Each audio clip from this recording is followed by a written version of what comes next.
Oh yeah. No. Another big news we didn't remember. I'd be interested. This is a little experiment. Okay.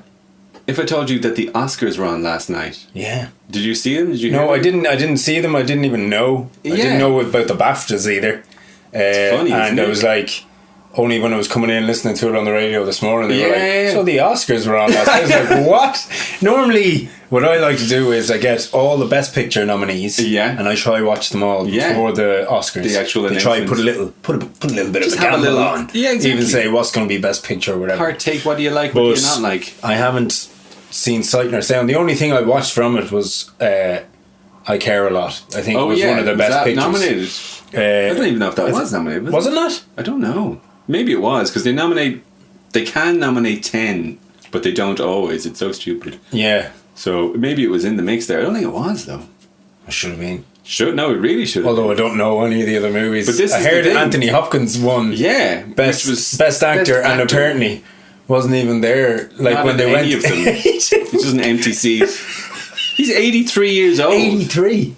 He's the oldest man to ever. He didn't even know he was nominated. Yeah, he's playing a film. It's a film called The Father. I haven't seen because that's the guy. I just wanted to ask you because you're like at least you're maybe a more movie fan than the average person, but that's all anyone's saying was like, oh wait, they were on, and I didn't even know any of this film. And obviously it's the pandemic-y thing, so they're kind of a pretend Oscars this year. But there normally be ads everywhere. Like just literally, the Oscars are on. The Oscars are on. Yeah, just they didn't have stuff, you know. And there were kind of upsets as well. So there was not many films got released. So it was all the kind of Sundancey films and stuff. Yeah. Although I don't think there was many other ones. There was a few maybe that didn't get finished in time when all the first shutdowns happened. Right. That might have been up, but it was so a weird this patchy Nomadland. Yeah, it was the one that won everything really. Like, well, best actor, best female actor, Anthony Hopkins, and you're one from 3 Billboards, and stuff like that, and Fargo. She's won 3 now. 3. What's her name? Crazy, Frances McDormand. Like she's class. Like she is very good, and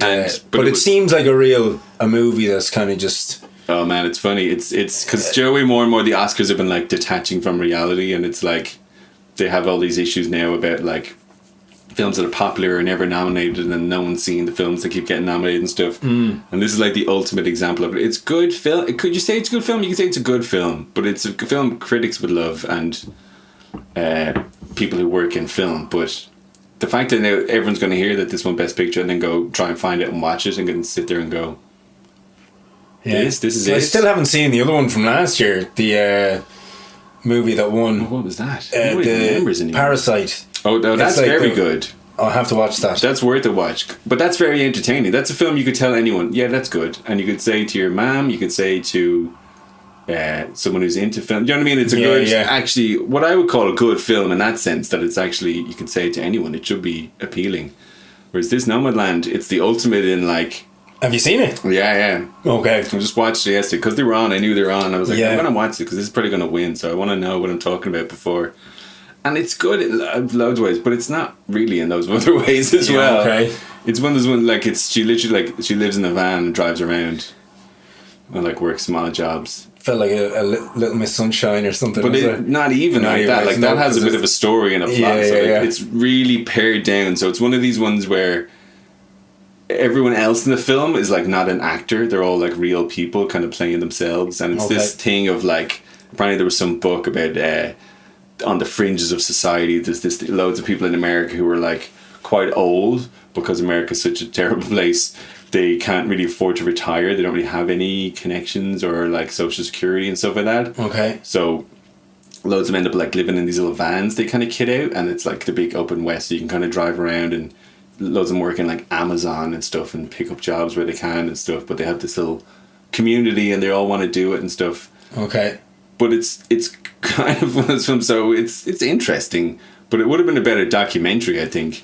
So you have those people in this kind of world, and it's kind of nicely filmed, but then you have 3-time Oscar winner Frances McDormand in the middle of them, like pretending to be one of them. Okay. And like living a life, and it has a real simple story about like her husband died. She's not homeless. She's houseless. Exactly. But then it keeps going on that she has a family and her sister's rich, not rich, but like settled, and everyone keeps trying to get her in, and she just doesn't want to settle down, kind of thing. And she had a husband who passed away and she doesn't want to deal with it. It's like, again, good little emotional beats at the end, but stuff that a normal film would have done while also doing a lot of other things. So yeah, it's definitely one of those ones where, in your opinion, one thumb down. One thumb down. It's one of those things. No, more and more. Or thumb half up. Thumb like, yeah. And it's being honest though, because I think more and more, what happened to film criticism, it's the same with a lot of things where it's gotten too insular, and it's everyone who is a film critic or can make their living at doing it now. There's two types. There's the type who are still kind of trying to be arty and good, so they're like more worried about what other film critics are going to think of their review and the kind of industry thing. Right. They're trying to like put it in context of like, I watch loads of films and this is artistic and this is that. Or there's the other critics who just want to watch Marvel movies and talk about them. So there's very few people in the middle now who are like, will the average person enjoy spending time watching this film out of the infinity of things they have to choose? You know, when normal persons go, I just want to watch a film. Yeah. Oh, Best Picture Oscar. Wow, it's going to be good. And you sit there and go, oh, it's pants. It's a 2-hour art film about a woman in a van just driving around and looking into middle distance a lot of the all that stuff, and like splashing in a bit of water and like, well, and it's a perfect film and it won loads of Oscars. It's the exact kind of thing of like, because it's quite touching, and Frances McDormand, obviously a phenomenal actress, but she's a proper actress, so she's like being this person while loads of other people around her are like, and then I lost my job and my shoes fell off and it was okay, but I got in the van and I feel all right now. You know, it's they're all telling their little stories, and she's like, I feel it. Yeah, and just being, I'm sure she was being quite nice to them, and it was lovely. But it was probably there for 2 weeks, and then she went home. she isn't a poor person who works in Amazon. She's a multiple Academy Award winning actress who's married to one of the Coen brothers, who has was she being all method? Probably being all grizzled, living in a van for a year. It's kind of like the same performance as the 3 Billboards thing. Do you know what I mean? She has the same look and she kind of has the same energy. And she's kind of she's not talking as much, but she's doing. But it's a bit like having Daniel Day-Lewis go out and like pretend to be homeless in Ireland for 2 weeks, and you're filming real homeless people, and he's in the middle of it as well, just being. Do you know what I mean? It doesn't quite work, I think, in that sense. So either do one thing or the other. And the fact it won all the awards now, it's just funny to have loads of people in Hollywood, the most ridiculous, out of touch place in the world, sitting around going, "This is the great movie." Yeah, I feel like I'm not going to watch this one. I don't think you should. I don't think you would like it, and that's what I'm trying to be honest about. People go, "No, it's good," and you don't know, and it's arty. But being honest, the average person watching this film will be bored at the end of it. Okay. You know what I mean? They'll watch 20 minutes of it and you'll be like, oh, it's one of these. Did you watch any of the other nominations? It's one of these. I haven't seen most of them yet, no, but I'm going to, because I knew this was going to win, so I wanted to check it out. But yeah, I guarantee you it's not a film anyone who lives in a van and works at Amazon is going to sit down and throw on at the end of a day to like unwind. Yeah. It's the kind of thing rich people in Hollywood want to think poor people are like. Okay. Because it's full of like poor white people who drive around in vans and work crappy jobs and like, but no one voted for Trump. no one is mean. No one is doing anything. You're like, oh, you're kind of like, poor people, they're just all on an amazing adventure working for Amazon. Now let's all give each other Oscars and go back to ordering stuff off Amazon. Oh God. It's definitely the detachment from movies have gotten stupid now. Maybe it'll be better. Some of the other ones looked alright. Apparently Sound of Metal was good with your man Riz Ahmed. Okay. He's like a drummer, he's losing his hearing. But they're all kind of indie movies. That's the thing. They're not like, I think they're struggling to find enough good movies to nominate that are actually like. And the Irish one didn't work either, or didn't win. No, they lost to Pixar. Wolf Walkers. They got nominated again. You're never going to be Pixar, man. They're just. Which one of Pixar? Soul. Oh, Soul. Yeah. Okay.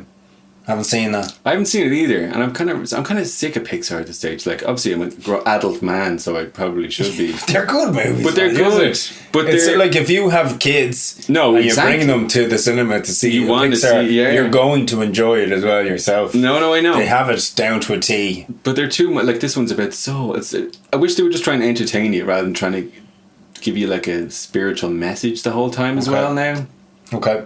Like I didn't like that Inside Out one. That was too on the nose. I was like, just tell me a story. Stop literally going, this is anger, this is sadness, and when you're sad, it's okay. Like, stop. It's trying to like, I don't know. It's like an episode of Sesame Street or something, but drawn out for like 2 hours. And so you preferred it when it was like Toy Story or doing like, those sort of Monsters Inc. More and more to be more nerdy and annoying film. Like films now try and talk about like themes too much and like the plots and stuff, which don't actually matter. You kind of want to see like what makes a good film is seeing a character put in a situation where they have to either do something or not do something. Like Tom Cruise and all the Mission Impossible. But that's the kind of purest thing, and that's kind of action thing. But it can be more, it can be anything. Do you know what I mean? It's basically seeing someone put in a situation and they have to decide, do I do this or do I do that? And then they decide, and then you learn about them through doing that. And then it's just a sequence of that over and over again.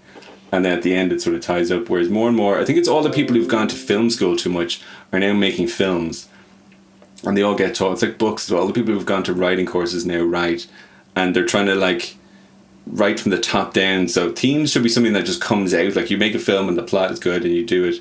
And at the end you're like, oh, the themes of fatherhood or justice or mistrial. If you're going to break it down. Like you can just see that afterwards. Just this byproduct. Whereas people do this thing the opposite way. Like, I want to express the theme of justice and fatherhood. So how do I do that? And you kind of do it from the top down. And that's why films don't really feel very satisfying sometimes when you watch them. Do you know what I mean?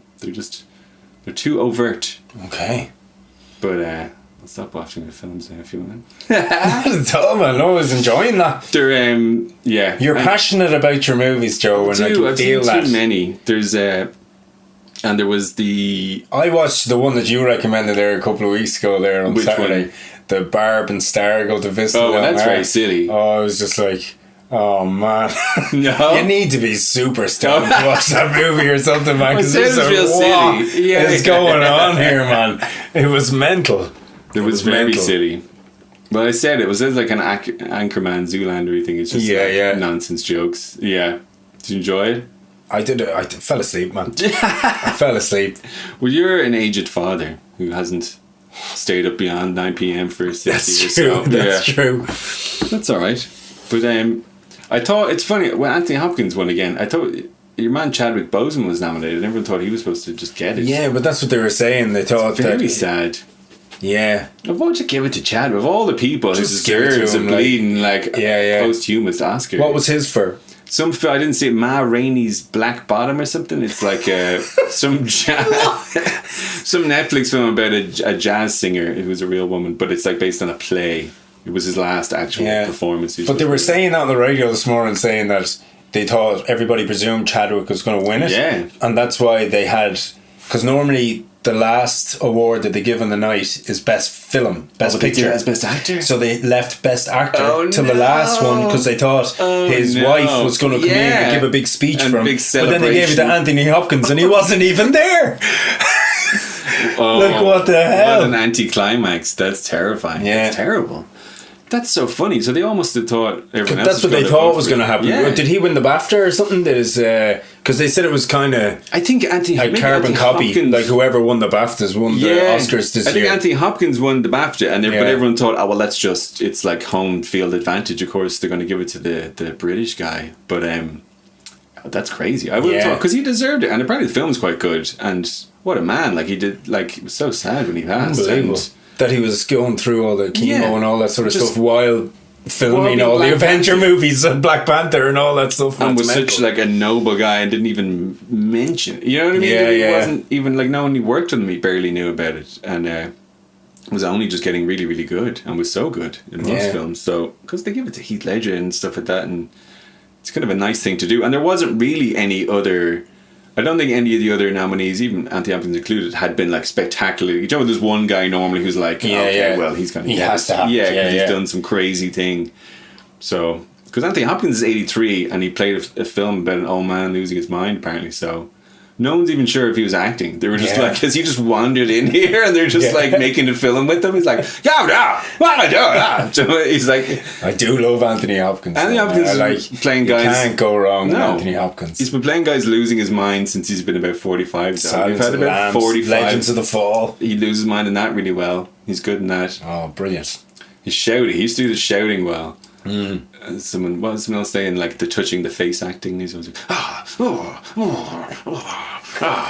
see here, what you do, boy? What you do is you act, you see? You pretend to be really shouty and you go up loud sometimes and then you go down and quiet. And that's him. And he does it well. He does it so well. 83 Best Actor. That's funny. That's the upset. And then the lady who won Best Director as well. I did Nomadland.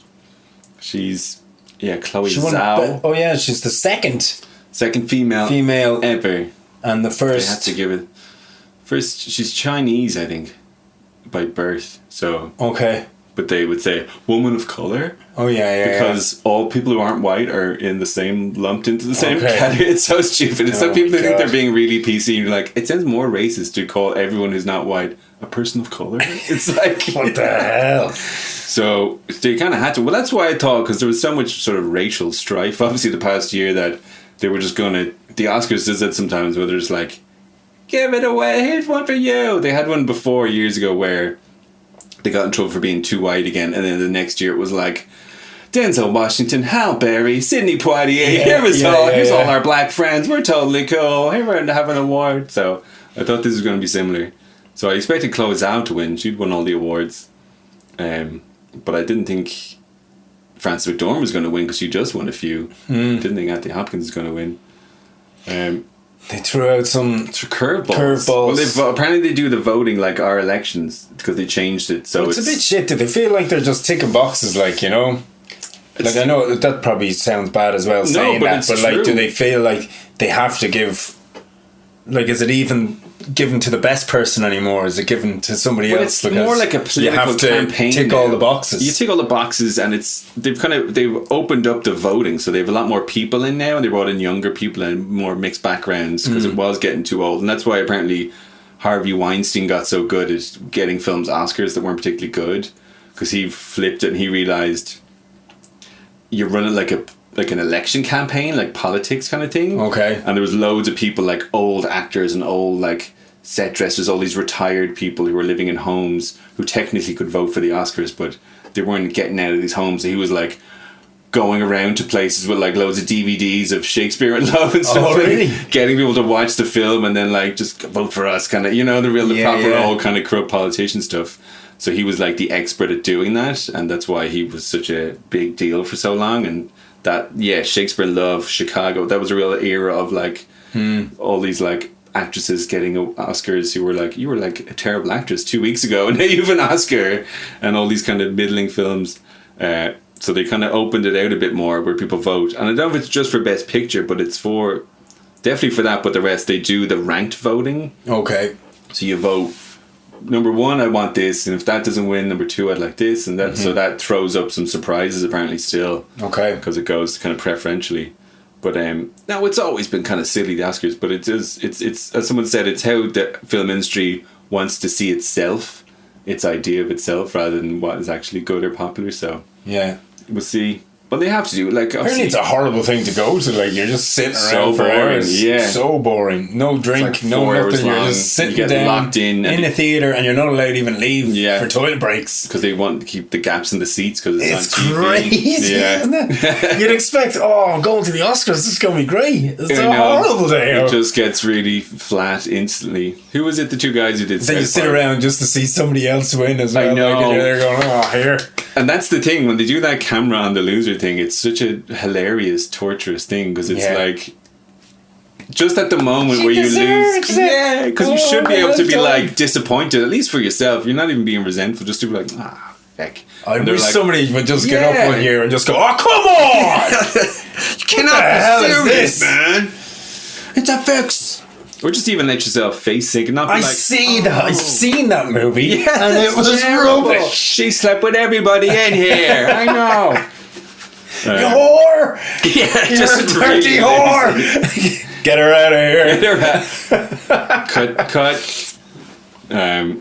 Yeah, that would be good. That's what they need to do to get the ratings back up, because I'll be interested. Apparently the ratings are through the floor anyway, and this will be terrible because it was all. But even all the stuff. Like, normally the great thing about the Oscars was the presenters. They got amazing presenters in and put on big musical numbers, and it was a proper show. Hollywood. But now it's just like the presenters have been terrible. Like, terrible. No one wants to not do it. Not funny and just like the worst. Yeah.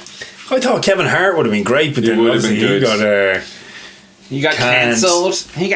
Well, he quit, I think, because they were like, say sorry. For doing something that you said 10 years ago. And you already said, I already said sorry for that, so I'm not doing it again. They were like, okay, well, we're in a corner now. What if you don't say sorry, we can't do it? He's like, I'll make it easy for you. I just won't do it. And they're like, okay. Yeah. We'll have loads of hosts.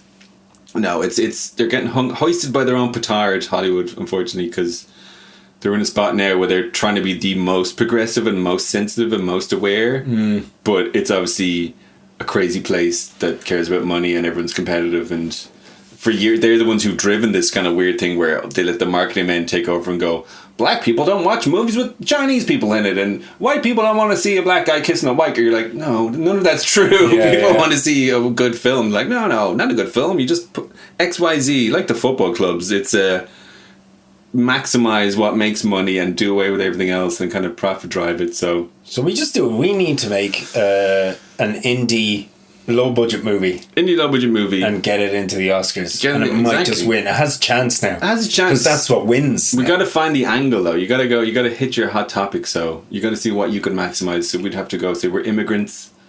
Okay, we're Irish immigrants. We're from an impoverished country. We've made an honest story. Working in Qatar, building stadiums or something. Well, yeah, we might win against those guys. It'd be hard to do that on a low budget. We'd have to go to Qatar first of all, or not. If we just get there and just slowly die in the desert and video it, it probably wouldn't cost that much. Once getting there would be the tricky bit, the tickets initially. So if we do a GoFundMe for some plane tickets to Qatar, yes, blackmail emotionally all your friends and family.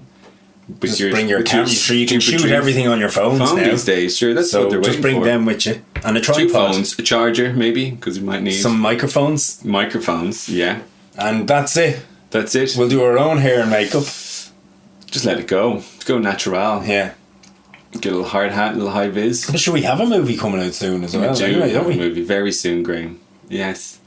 It's on the way. I think we shot that 2 years ago. This is a standard post-production time frame. No, it's not. Especially when it's just me trying to do it. Teach myself how to do things. I had to build this computer to watch this space, guys. Exactly. This watch summer. This space. Big hit. Nothing bad happens in the woods. It doesn't, and it won't. It's going to be the finest movie. It will be. It actually will be. It was heartening to watch all those Oscar films. It was like, you know what? This has a chance. It's not so bad, yes. Because that's what I mean. I think that's what I was trying to get at with the other one. That, when like modern art drifted into like being kind of nonsense, but like all the people who knew about it assured you, they were like, you just don't understand why this is good. This guy has done like a pile of bricks in the corner or like an empty thing, and you're like, this is art? I really know. And they're like, yeah, no, it is, and it's really good. But we just know because we've spent so long studying it. So like films have kind of getting that way, and the arty ones where there's loads of films that you're like, I don't know, like this is kind of boring. Like no, it's not boring. It's really good, but you don't know why it's good because you haven't done as much filmy stuff as me, and you're like, okay. So, but maybe it's just not good though, because they've kind of gone into this world where if you can't really say for sure if something's kind of good or not for an average person. You've kind of lost your bearings, so you can keep telling yourself that there's good, but there's lots of kind of arty award-winning films that are kind of the Emperor's New Clothes kind of stuff where you're like, this just isn't good, but it's got all the style of what a deep arty film is. So there's room for all of us now. I can say that we can definitely. Okay. So the best picture budding filmmakers out there, encourage you to make your film. Just get out there and make something low budget, and you're in with a chance. Well, if the best picture winner at the Oscars is now something that looks like a student film, it's all in. Everyone should be all in because it's doable. The dreams are there to be achieved anymore. It's not Titanic they're making anymore. It's not Braveheart or anything. Not even Silence of the Lambs. It's someone driving around in a van, talking to poor people, staring into the middle distance. We're in. And going like, I understand. Yeah, that's basically it. And you don't need a 2-time Academy Award winner to do it, I wouldn't say. You know, in fact, it helps. It probably helps. It helps to have a name in there. It does. The marketing budget and the getting the press. But yeah. And the woman who won this Best Director Award, who made this film, Chloe Zhao. She made another films before that were the similar style, but without famous actors at all. Like everyone in it is kind of non-professional. One called A Rider, about a guy who was like a rodeo rider, but he's getting injured or something. He has to stop, and his life's miserable otherwise. Okay. Just kind of cheerful stuff. Oh yeah. All Academy Award nominees. Oh yeah, this is what people love watching. Yeah. Millionaires in Hollywood love watching really poor people and how noble their lives are. No matter how terrible they get, they're like, these people just sucking it up. It's amazing. I don't understand why there's a revolution in this country. It's like, this is because that's most people. They're mostly depressing movies. Like so depressing. Like a lot of movies that have won Best Picture. Something about a guy dying from a disease. I know. Or a woman dying from a disease. Or someone get killed car crashes dealing with something. But that's real. Well, that was the joke. Was it Woody Allen who said that? He said comedy you're always kind of put at the kids' table, even though it's kind of harder to do. People don't take it seriously. Yeah. It's just it's funny. But now it's not even a drama. Like there used to be a plot and there'd be like actors and scenes and stuff. Now it's just video, some authentic. Do you know when they there was the joke of like poverty tourism that like people from the West or rich people used to love going to like India or Southeast Asia, and like even if they help do something or not, but like would go around and be like, it's just so real. It was just so real. It was so great to get away and experience just so real. You're like, yeah, but you came home then. Yeah. They're just there all the time. They're not sitting around going, you know what, guys? I'm really glad we live in this Indian slum because it's just real. You know what I mean? It's just authentic. We're not getting getting confused by all these like day-to-day problems, worrying about like what do I get in Starbucks and what do I want to do with my life, stuff like that. But Nomadland. But yeah, that woman, I keep forgetting my point. She is now, her next film, which should have been out already but got delayed, is a Marvel movie. Which one? The Eternals, it's called. It's the one with loads like Angelina Jolie and Salma Hayek and that Irish guy Barry Keoghan's in it. Barry Keoghan? Barry Keoghan is in a Marvel movie. What's he from? The guy with the little face. He was in Love Hate. He has a little face. Even Barry would go, okay, fair. That's a good way of describing me. He's the Irish actor. He's in loads of things. He was in like arty indie things. He was in Dunkirk. He was in that film the killing of the sacred deer, that thing with Colin Farrell. Okay. He was in something else. He's been in a few things. You know, he looks like... And what are the Eternals all about now? It's Marvel digging in the bottom of their box going, what's left in here? So it's some like Angelina Jolie. I haven't seen her in anything in ages. She's been busy trying to frame Brad Pitt. And it backfired and no one likes her anymore. So she's like, Marvel! Someone else is in it. The guy from Silicon Valley. Remember Silicon Valley, that comedy show? Oh yeah. HBO thing with the nerds. It was quite good, but there's a guy in it, Kumail Nanjiani, or I can't remember his name. And he was like a little kind of chubby kind of guy, I think he's from India or Indian descent. But he it's very funny. He was a good actor, but he's in it. But he's after like turning into one of these like. Remember Chris Pratt changed? Yeah. This guy makes Chris Pratt look like nothing changed in between. Okay. This guy went from like normal, like, and he's in his 40s as well. So everyone's like, well, I think they're all on steroids. All the guys they must be. But he looks like he looks like Arnie in his prime or something. He's like massive and he's just huge. And he's gone from doing the thing and he's just like, it's just chicken and broccoli. Whatever they say. There was like, my workout routine, I just eat so boringly. You're like, and those whey shakes, shakes. Yeah. Oh man. But they all get like, it's all human growth hormone stuff they use. They're all weird things now. Because apparently they get like a big jaw is the big thing. You get this like weird like wide head from doing it because you're just like taking testosterone essentially and like stuff. So your body just gets all like hulked out of it slightly, like literally. He's in it. I will never have to worry about that. Are you ever going to train that hard to looking like that? It's even the guy from, remember Earl, what was the name of that show? My name is Earl. The big fat, the huge guy. Big guy. Yeah. And he was in that other like Ferris Bueller's Day Off or something, or he was in loads of TV show. He's in loads of things. Eeyore. Eeyore. And he's just gone from being a big man to being Hulk as well. Well, he needed to lose the weight. Well, he did. We were all worried about him for a long time. His is definitely a healthy transition, I think. But yeah, they go obsessed. It's a big thing in America now. They're all getting into it. Some was good, obviously, for you. But yeah, the crazy thing where you end up getting all ripped, though, is the thing. There's like working out a bit and then getting the real shredded thing. But yeah, The Eternals, a new Marvel movie directed by... Right. But that's that depressing thing. Yeah, it's directed by the woman who directed Best Picture, the Best Director Oscar, and now. But that's your career path. You win an Oscar and then you go on and like do a Marvel movie, which is going to be like CGI guys flying around. It's where the money is. But that's what I mean. That's the perfect Hollywood distillation of what it is. Make a few indie movies that are like really, and then as soon as you win the Oscar, boom, Marvel. Here's 10 million to make. How much do directors get paid?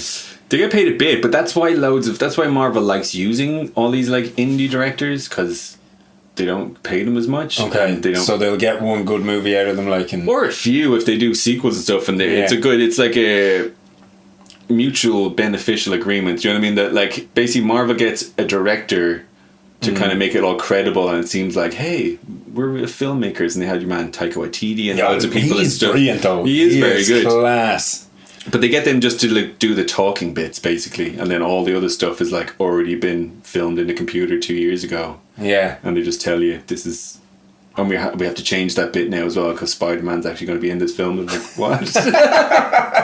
Or this is coming out and we're swapping it around and we have an end thing. So yeah, they don't want big name directors because big name directors obviously want to like have a lot of control over the film. So indie directors who've made so that's what you see. It's a big thing. All these giant CGI blockbusters, the people who are directing them, if you look at their CVs, they're like, yeah, well, I've done like one, maybe two cute little indie movies that were like popular, and next thing they're directing like $200 million thing with like giant monsters fighting, and you're like, wow, that's quite a different. How do they even get out? How do they even jump from that to that? They don't. They just, as someone said, those big films, some guys said being a director is more like directing traffic. You're just like the guy everyone goes, what are we supposed to do? What, like, you're just the head of all the departments. All the effects are kind of done by different people. Lots of the big action scenes and fights are kind of done by different people. You're basically the football manager. You know what I mean? Okay. You've been hired to put a little spin on things, and then when it goes wrong, they go, it was his fault. You're toast. Get out of here. See you later, guys. Tune in next week. It's been great. It's been beautiful. Every man for himself. Every man for himself. Adieu. Bye-bye.